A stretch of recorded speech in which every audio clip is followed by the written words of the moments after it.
और एक बार फिर महादेव सचायब सुर्खियों में है। ईडी की ओर से पकड़े गए आरोपियों के बयानों के लेकर ईडी ने दावा किया है कि सीएम भूपेश बघेल को 508 करोड़ रुपए दिए गए हैं। ईडी की कार्रवाई पर ईडी के वकील डॉक्टर सौरभ पांडे ने एनडीटीवी से खास बातचीत की है। क्या कुछ कहा सुनते हैं।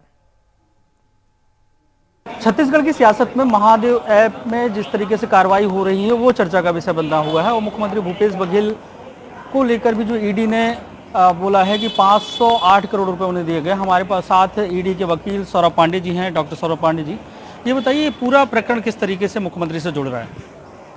महादेव बेटिंग ऐप से रिलेटेड हमारा इन्वेस्टिगेशन चल रहा था और उससे रिलेटेड जो इन्वेस्टिगेशन था उसमें हमने पूर्व में 4 लोग गिरफ्तारियां की थी।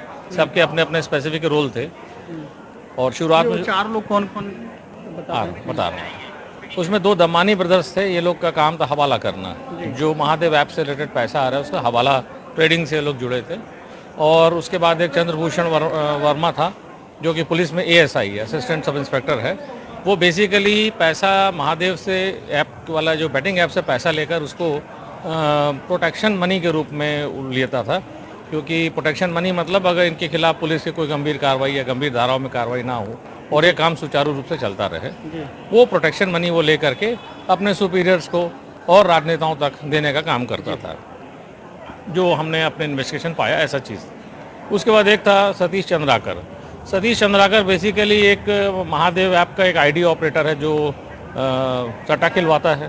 तो वो लोग का जो रोल था उस समय तक इन्वेस्टिगेशन, हालांकि उसमें सौरभ चंद्राकर और रवि उपल को भी हमने समन करके बुलाया था। दोनों दुबई बेस्ड हैं।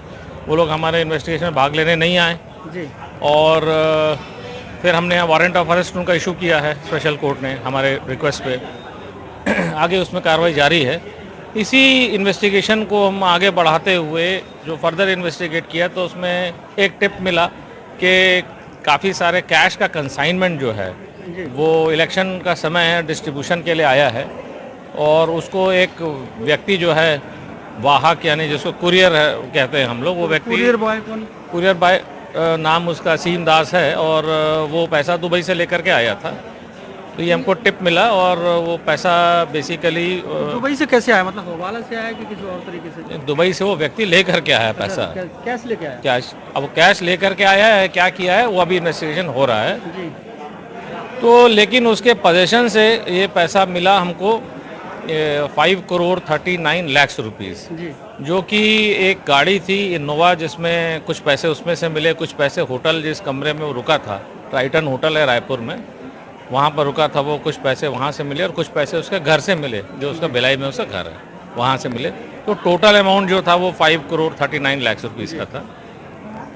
उससे जानकारी ये जो भी हमने जानकारी हासिल करी और उसके जो स्टेटमेंट्स वगैरह लिए under section 50 of the prevention money laundering act, उसमें उसने ये सारी बातें बताई हैं कि ये जो पैसा है ये बेसिकली महादेव ऐप से जुड़ा है और उसे पैसा यहाँ लेकर के आया था और उसे कहा गया था कि उसे लोकेशन दी जाएगी जहाँ उसको पैसे को ट्रांसफ़र करना है। लेकिन वो लोकेशन उसको मिलती उससे पहले हमें टिप मिल गई थी और हमने पैसे का सीज़र किया और उसको अरेस्ट किया, स्टेटमेंट रिकॉर्ड किया उसका।